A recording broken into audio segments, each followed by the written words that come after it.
Apakah eksorsisme atau simpelnya adalah pengusiran setan dalam bahasa Indonesia punya landasan Alkitabiah?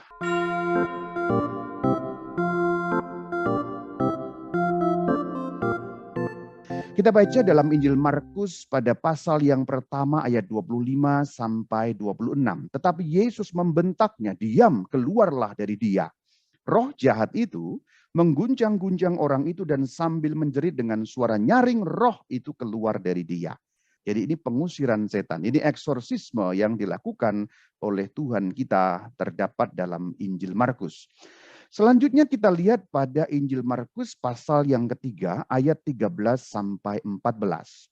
Ia menetapkan 12 orang yang juga disebutnya rasul-rasul untuk menyertai dia dan untuk diutusnya memberitakan Injil dan diberinya kuasa untuk mengusir setan. Artinya di sini baginda junjungan kita Tuhan Yesus tidak hanya melakukan pengusiran setan oleh beliau sendiri, tapi beliau juga memberi kuasa mengusir setan itu kepada 12 orang yang disebut rasul. Berarti beliau mempercayakan kuasa eksorsisme itu, kuasa pengusiran setan itu kepada murid-murid beliau. Selanjutnya pada Markus bab yang ke-6 ayat yang ke-7. Jadi para murid juga menerima kuasa menggunakan wewenang otoritas baginda junjungan kita Yesus Kristus, dan kuasa itu adalah kuasa melawan roh-roh jahat. Selanjutnya pada Markus 6 ayat yang ke-12. Dan ternyata para murid mengusir banyak setan. Pada Markus pasal yang ke-16 ayat yang ke-17. Tanda-tanda ini akan menyertai orang-orang yang percaya. Orang-orang yang percaya berarti tidak lagi hanya terbatas pada murid-murid Tuhan yang jumlahnya 12 yang disebut rasul itu. Artinya apa? Semua orang Kristen, semua orang yang dibaptis dalam nama Allah Tritunggal, semua orang yang telah menerima Yesus Kristus. Ini yang dimaksud sebagai orang-orang yang percaya.